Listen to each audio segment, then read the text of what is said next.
So this is the thing that I always see, and it's always a frustration of mine because everybody gets split and categorized and into the simplest forms. So, gender, you male, female, you got non-binary, but everybody is split into that category.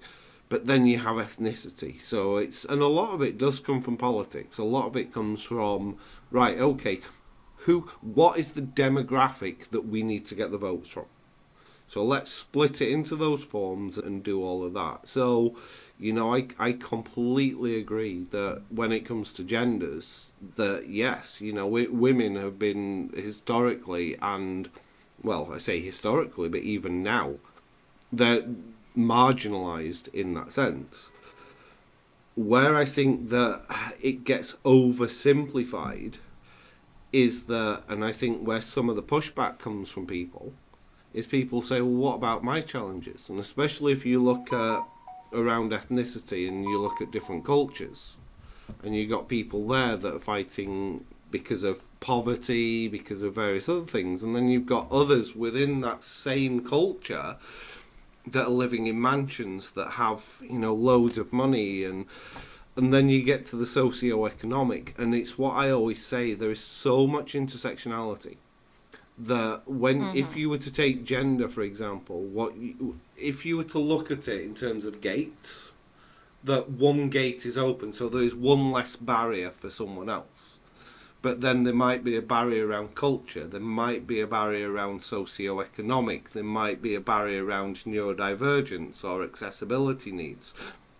So nobody has that straightforward path. No one says just because you're a man you get, all the way to the end, and just because you're a woman you're held back. It's that intersectionality, it's what makes us unique. And all it means that when you look at all of those different labels and everything else, and you see the makeup and the DNA of each individual, everybody has those challenges, everyone has those barriers, but some people have less barriers than others. They absolutely do, and I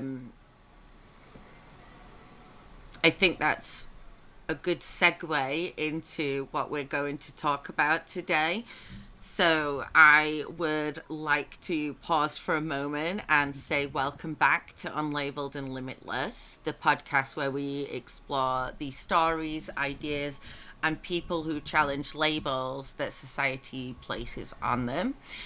And this month is Women's History Month, and as we were just discussing, throughout history, many of the women that we celebrate today were once dismissed in some way, and they were described as being too ambitious, too unconventional, too crazy, too emotional, or simply just too much.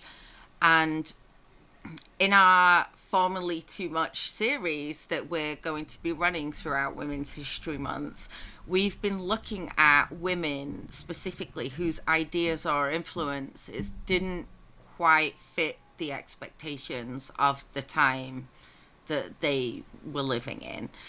And today's episode is about someone whose thinking reached more than a century into the future. Before modern computers existed, before electronics, before programming languages, someone had already begun imagining what programmable machines might eventually become. And that person is Ada Lovelace. She's often described as the first computer programmer, but what makes her story truly remarkable is not just the program that she wrote, it's the way she thought about what machines could do. So today, to explore that story, I'm joined by my brother Ian, who recently wrote a piece for us to publish on our blog as an article about Ada Lovelace and the concept she described as poetical science. Ian, welcome back. Thank you. How have things been going for you? That's quite a general and open question. Sorry, there's the neurodivergent stunner question. How are things been going? Well, all right. Let me reframe that question, Ian. It is Women's History Month, and as you and I were discussing just on the intro to this episode, there are so many more nuances beyond it being about your gender. There's race, there's culture, there's access, like were you born in the east or the west, right? And there's so many different things that impact and affect how each of us has access to different services and things that can help us achieve our full potential, lean into those strengths, etc. So, we're talking about Ada Lovelace today. What I'll ask you instead of how are things going is, what first drew you to Ada Lovelace's story?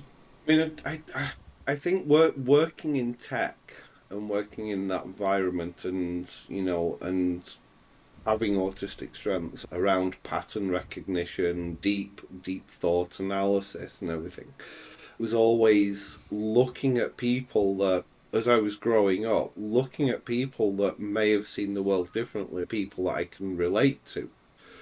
And Ada Lovelace has always been somebody that fits within that category. That one, the innovator, the forward thinker. But I also wanted to just go back, because what I was saying right at the beginning, actually, that funny enough, Ada Lovelace features within that, because it was a discussion that I was actually having today with someone around Ada Lovelace, and they pointed out that level of intersectionality in the Victorian times. Ada probably struggled a lot less than others because she came from a well-to-do family. Lord and Lady Byron meant that she had the education, she had the maths, she had all of those aspects and elements. So again, even though if you're looking from a gendered perspective, she had barriers as a woman in Victorian England, she also didn't have the socio-economic barriers. She had the pass through that. And that's why I say, every time when you look at something, it's not just as straightforward as a binary thing. There's always that level of nuance. And I think despite that, she was still very, she was always curious. She did have the education. I mean, her mother was a mathematician. And even though Lord Byron was her father, she never knew who her father was because he left very early on, but she still carried that legacy as well. So I think, for a lot of people, that's something that they relate to with the parents, where is it a level of trying to impress what her dad, impress her dad? Is there something that was missing with that? So you can kind of take it into so many psychological areas. But I think, and where that comes from, is the fact that she combined the two. She combined her love of maths and analytics and the poetry, which is where her phrase poetical science came from. So you raise a couple of great points in there, right? Her childhood was not necessarily usual. Lord Byron had left the UK at that time and was living elsewhere. He died when she was 8 years old, and she was raised by a mother who was deeply interested in mathematics. How do you think then, if she kind of came to this poetical science, like, I'd love to dive a little bit deeper into how unusual her education really was during those times, because yes, she had a lot of privilege, but it was still uncommon in those times for women whether they were well-to-do or not, to kind of take that educational route rather than the let me get married as quick as possible to another lord or lady and have children and continue this life of privilege, right? She definitely chose a different path. Like, how do you think that those early years shaped her thinking in that, and Well, her mother had the unusuality of the yeah, education? her mother had a lot to do with that because um, Ada showed signs of, she had a very volatile and emotional temperament. And again, they're things that if you look, and I think I mentioned in there that, that you can't diagnose, you can't proactively diagnose, but there's a lot of relatable elements there. And is there an emotional temperament in the sense of the situation within the family? Or is it an emotional temperament in the same way that you would see traits as somebody, who's autistic having a meltdown or but her mother was the one that, so it wasn't necessarily her that was interested in the education at the beginning. It was that the mother wanted to kind of take that element of her father away and pushed her down the route of mathematics and logic instead of going down poetry. But you can tell the fact that she came up with poetical science was that there's also that rebellious streak as well.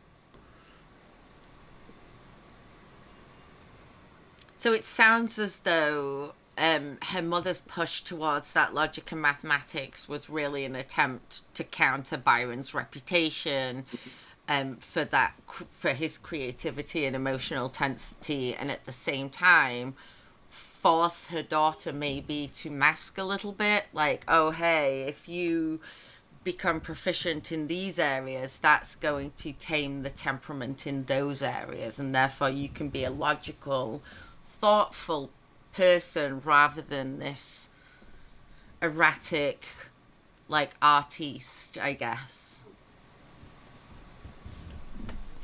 So do you think Ada's mind then really developed at the intersection of those two worlds, the logic and imagination? Yeah, it comes down to, and it's a phrase you often hear these days, especially within business, the art of the possible. And I think, having that logic, having the maths, and having that poetry and that creative element, I think when you combine all of those things together, it is where, a lot of her strengths lied.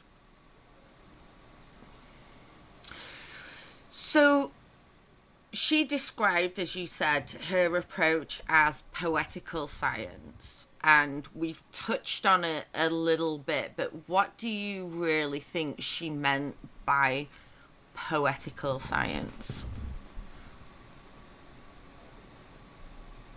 I, I, I mean, it would all. So, That would be a good question for a historian. I mean, if I was to take an interpretation of that, it would be that imagination. It would be the kind of things that she could see, the patterns and the connections that she could make when she got to working on the analytics engine or writing the papers around the analytics engine, where she could see the value that it could actually do more. It wasn't just a case of she took it at face value that this is a machine that calculates um, how it could be, how it could actually factor into music. And I think the fact it was quite telling the fact that she brought up music because she obviously had that love of the arts as well as the sciences. a number of years ago, I went to see Alan Alda at the 92nd Street Y. It's a great place in New York to go and see talks and conversations and things. And he is very involved in the sciences. And what his company or group do is teach scientists how to communicate because they have so many brilliant ideas. but really struggle to be able to communicate to the general populace why those ideas are important or why this research matters. And just thinking about Ada and that kind of combination of imagination and mathematics was really unusual at that time. But I'm kind of thinking it's still quite unusual in our time. Would you agree with that statement, or is it? I know it's nuanced. No, But... I mean, I need to be very careful here because, I mean, as you know, that there are other blocks on the way which kind of intersect that boundary as well. I don't think so. I mean, when we're looking at the time, I think for Ada there was a very different perspective because of who her father was. Because he was one of the greatest poets of like the Romantic era. So that was often a lot of the literature that came out and the poetry at that time was all about imagination, creativity, emotion. So that was the newest thing at the time. And then when you combine that maths, I think it's potentially something that I've done in the past as well. If I'm looking at two completely different subjects, or I'm learning two completely different things, the easiest way for me to learn and understand is to put that into a perspective which I actually feel stronger and make the connections with it. So, for example, with learning different languages, learning different spoken languages, and learning computer languages, of being able to see the logic and all the little elements that actually connect the two together. And I think that's potentially something to say, a lot of it, there's probably historians out there that have studied this in far more detail. But for me, and the interpretations that I get, is that interest in maths, if she was pushed into that, if she was pushed into having to learn maths because of her mother, it might not necessarily be something that felt natural to her. So the best way to learn something is how do you make a connection to something that does, and that's where combining the two and seeing the patterns and seeing how that comes together and the logic, I think is what opened that door. And so today we might call that systems thinking. Yes. Today, where we're seeing patterns across different domains. Is that what you think Ada was doing at that time? Yeah, I think so. Because, I mean, as you know, with the work that I'm doing, with my studies and everything else, I can see a pattern within tech, how software, how products, how, projects are done, and how that actually works within the humanities space, and the value that can actually bring, and that they're not separate things. You see the patterns, and you can see where a difference can be made. So yeah, I mean, I'd absolutely say at the time that was systems thinking, and perhaps one of the earliest recorded of that. Absolutely not. I think when you take the analytics engine for what it is, and you can see the value of what that can do, and you do see it when with different projects, and the number of times that you see inventions that were created to solve one thing but ended up solving something else. And then I know that we've spoken about it in the past when you look at the cut curve effect, and Yes. accessible design and universal design. I think we're back to that kind of element. We're back to how that all fits together. So absolutely. I know when I studied permaculture design, I spent a year studying different elements of permaculture, and it was very similar to me. Now I can imagine it and see how those different elements all work together.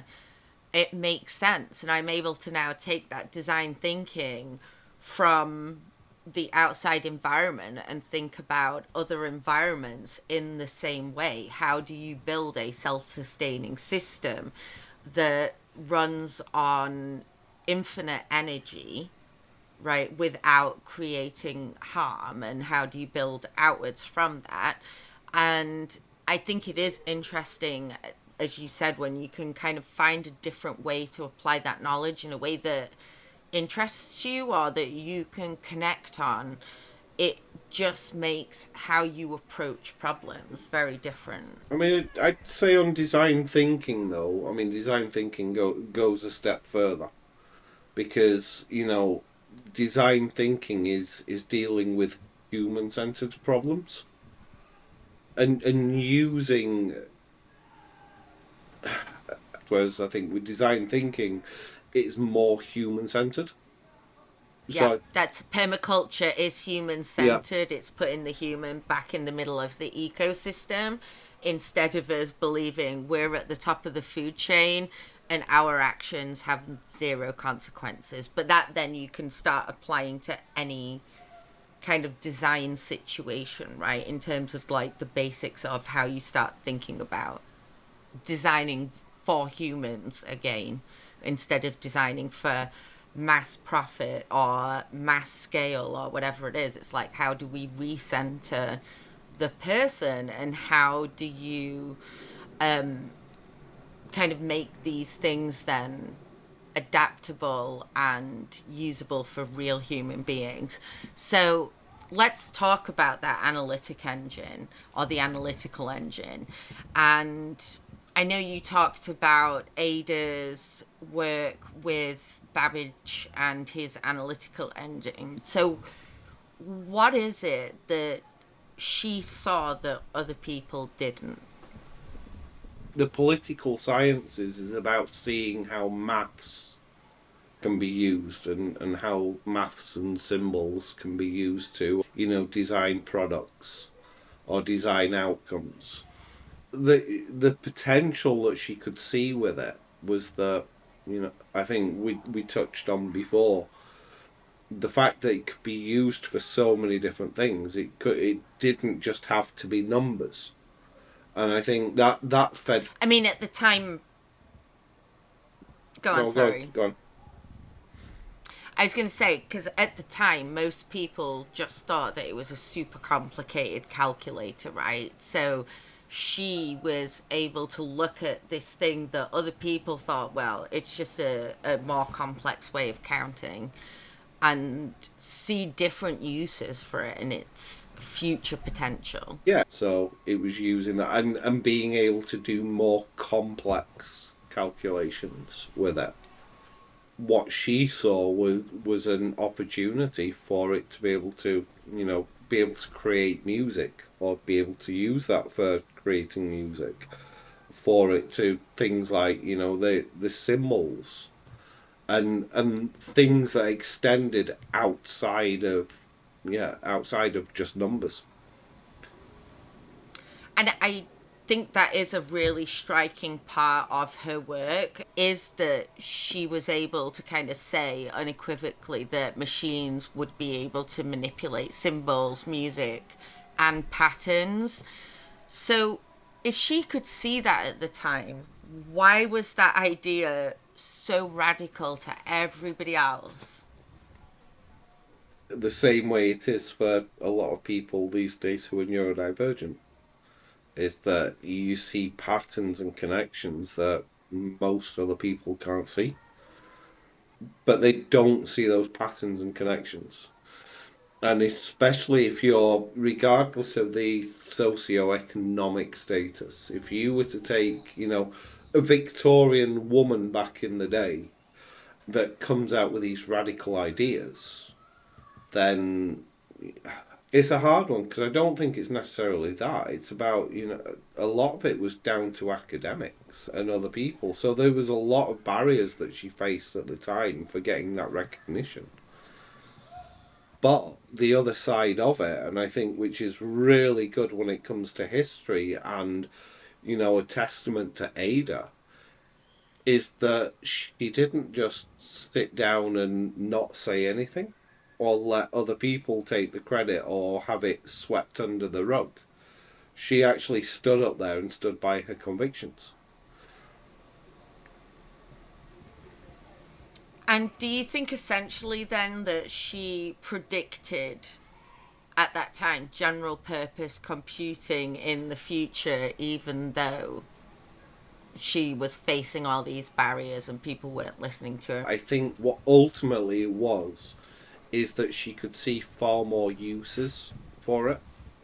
So that it wasn't just an elaborate mechanical calculator, and that, yeah, it was programmable in the sense that, it could be used for other things. And she drew a lot of inspiration from, punch card system. But it was programmable. And that's where the whole idea and the whole concept came along. Oh, if this machine could do things with punch cards, then it could be used for other things. And therefore, I think at the time you'd also got the pianos with the self-playing pianos with the little reels in there. And it was like, so that's where the idea and the thought of it can then extend to music. So it was taking that one idea and saying, right, okay, well, this does this. So it was all of those connections, that she was able to identify. You spoke about like the modern neurodivergent experience of seeing patterns, of seeing multiple uses for a single thing that other people may not see. And I personally view it as just a very tactile relationship with the environment. Like, I know intuitively, like, if something does have multiple uses, right? Hey, this thing just happened, grab that thing over there, that will do for now to fix whatever it is, right? So it's that kind of quick crisis thinking of like, oh, this can be applied in multiple different ways. And neurodivergent people are often very misunderstood. And we are not here to diagnose, because we can't go back and diagnose historic figures or even modern day figures, right? No. As this series is talking about these different strengths and what people were too much of within their time, she was often described as being excessive in Victorian society. And we know that her ideas were not necessarily taken as seriously as they should have been at that time for different reasons. Why do you think people reacted that way to her at the time? Do you think it's that society just didn't have the framework to understand somebody thinking that far ahead? I mean, I think there's always a level of it, but the you see, I'm in two minds, because I think to some degree, yes, there was. And I think if you look at the relationship with her mother as well, and the fact it's well documented that, around her volatility and emotions. But then you look at the fact that none of this would have occurred. And it wasn't because of who she was, but she was asked to, with the Italian engineer, for example, who saw Babbage's speech, she was asked to translate that from French to English. She had connections. People actually looked up to her, in the sense that they recognised that, she wasn't just somebody that, is quite volatile and we stay away from them. And you look at the relationship she had with Charles Babbage as well. And, he gave her a nickname. I think it was something like Enchantress of Numbers. Mm. So the people that were important and relevant, she actually had very good relationships with. But then you get that side from her mother where it's kind of that fear and that concern. Now, I don't know whether or not she was, volatile or emotional, or if that was just something that was put on her because of the who Lord Byron was, and the fact that she may have taken after her father in the sense that she has that, that creativity side. She was frustrated because she was surrounded by We, idiots. Sorry. yeah, true, but we're also Right. talking about Victorian times, where Yeah. someone that might be able to stand up and be confident in a space where that wasn't particularly, socially acceptable or understood. So it could be that those are the elements where people are, where she does have the critics of her just being her. That So why do you think, or why do historians think it took so long for us to recognize the brilliance of Ada Lovelace? I think that was the nail on the head. I don't think, where we were saying before about the difficulties, I don't think it was with her personality, because I said there's only the records mostly from her mother around that. Everyone else she was admired, but it wasn't so much her that people had the issue with, but it was her ideas. And again, in organizational terms now, that's known as blue sky thinking. Or you have that. If you had any amount of money and you had all the time, what would you create? Reach into depths, and what kind of things can you do? They were things that she was coming out with at the time. I mean, I think we see that through history. So it's not just specific to that. And as I said, there's further blog posts to go where, which touch on some of that stuff. I think where you do start to see some of the realization, and it's something that, again, doesn't necessarily feature within the era or the time, but around, academia and things in general. Anyone that has an idea that actually has validity to it, somebody else normally steps in and takes over.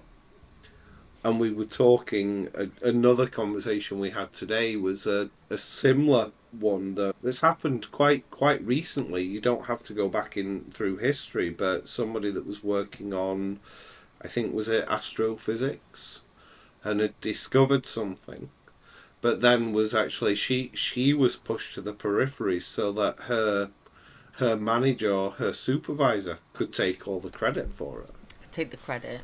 So that still goes on. Yeah. Oh, absolutely. And I mean, I history is absolutely full of people whose ideas arrived just way too early for the times that they were living in. I know back in the medieval days when he was discovering things about our universe that people found like absolutely mind-blowingly impossible. And yeah, male and female, depending on the time and place in history that you arrived in, fantastical or blue sky thinking hasn't always been something that societies are willing to accept, especially not in kingdoms and places where people are trying to hold on to power through some of these antiquated, old school systems that, hey, if you come along and change things, it's going to disrupt my power base. So let's get rid of them, especially for a lot of women in a lot of places. I think So I think though, especially if you think back to Victorian England, and that a lot of the discussions and debates and scientific discoveries and everything else, and I think that this is what leads to those frustrations and where a lot of women have been shut out, is that a lot of those scientific debates all happened within universities or in research or scientific societies, which women weren't part of. There were women that were part of, but they were an exception and not a rule, because they didn't let many women into those areas. And occasionally you'll No, get they did one or not. two that do, and I think, Ada was, she basically, she was in a strange position because she could engage in those scientific conversations around advanced mathematics, but she didn't have the institutional framework that male scientists and male researchers at the time did. So, would you say it's fair to say that she was misunderstood in her time? Or do you think that she was just simply thinking in ways that society was not ready for yet? I think it was a bit of both. I mean, she definitely understood what could be done. So it wasn't coming up with, inventions or ideas that just you know, weren't capable or weren't feasible. So I think society just wasn't ready. Oh, and then, as I said, she kind of had that because of the time as well.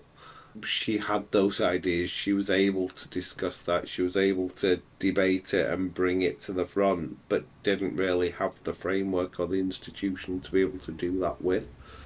And even if she had, and again, this is something that you see throughout history anyway, is that even if gender didn't play a part in it, there would have always been somebody else that steps up to take the credit, because there is always someone that's senior and they're the ones that are recognized through history.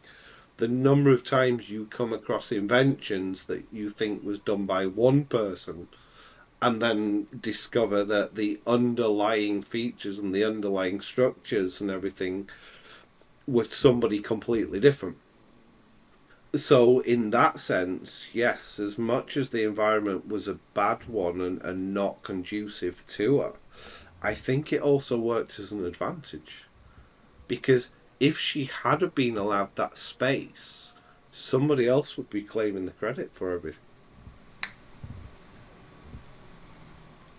Ada Lovelace lived in a world that didn't quite know what to do with a mind like hers. She combined imagination with mathematics in ways that many of her contemporaries just were not able to do or see. Her ideas about programmable machines wouldn't even be realized fully until more than a century later. But long before the first computer ever flickered to life, Ada Lovelace had already begun imagining what these machines might eventually make possible. And that's what really makes her such a powerful example for our Formerly Too Much series, and the honor of being the first in our Formerly Too Much series, because all of us every day are using computers now, pretty much, and a lot of that is due to the vision she had 100 years before we as society were ready to actually do something with them. Sometimes the qualities that make someone seem unusual within their time are the very qualities, as you raised, that allow them to see belong beyond its limitations. So, Ian, thank you so much for joining me today and for writing such a thoughtful piece about Ada Lovelace. We are going to drop the link in the comments section below. And if you'd like to read Ian's full blog on Ada Lovelace, please check out that link and read all about the idea of poetical science, or you can find it on the Unlabelled and Limitless website. So that's all for now, and thank you from me and Ian, and all that's left to say is goodbye and see you next time. Just going to finish on a quote.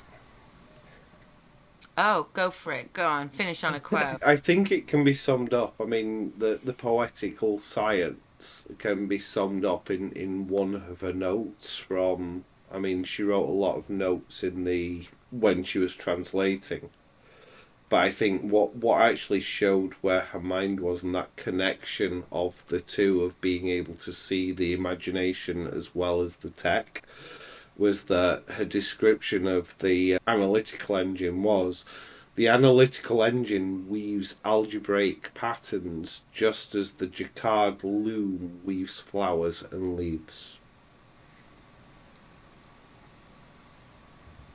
Wow. And on that note, thank you and goodbye.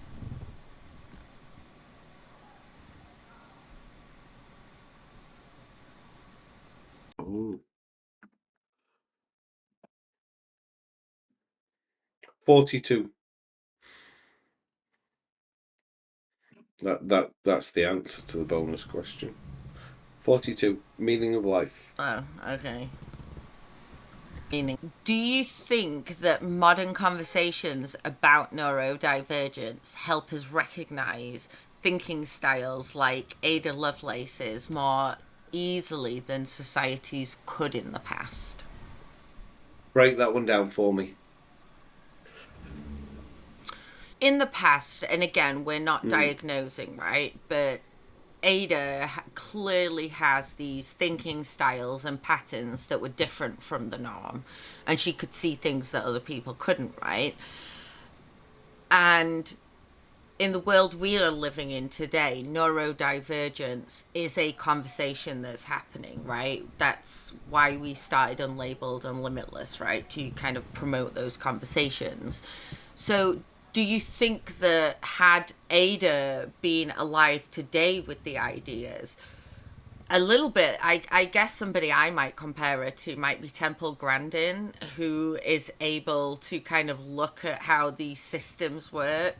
And yes, it's not the same thing, but we're able to appreciate how her autism has helped her thinking and had an impact on the work that she's doing and the things that she's able to communicate. So, do you think that we might recognize her thinking differently today and be more accepting of that if she kind of had this 100 years in the future idea? It's a hard one because I know it's not about her ideas, it's about the thought process. Now, where I think that you would still have both because there is still challenges for neurodivergence. There is still challenges for people that still think that way because it is always looking further down. And you'd think by now that history, you wouldn't want history to repeat itself. And I think I've done this where I've done talks before, and especially around Turing, where I raised the cost of what we actually lost because of not having that support or not having that inclusion in the place. So I think, if Ada was around today, they there'd be more of a platform for it, but you would also still get the pushback. But I think she would probably have a lot more support and understanding because there would be a lot more people out there that understand where she's coming from with those ideas. But you will always get that pushback, especially within organisations, within business, within politics, because there are limitations to how far you can push those boundaries right now. Great, thank you.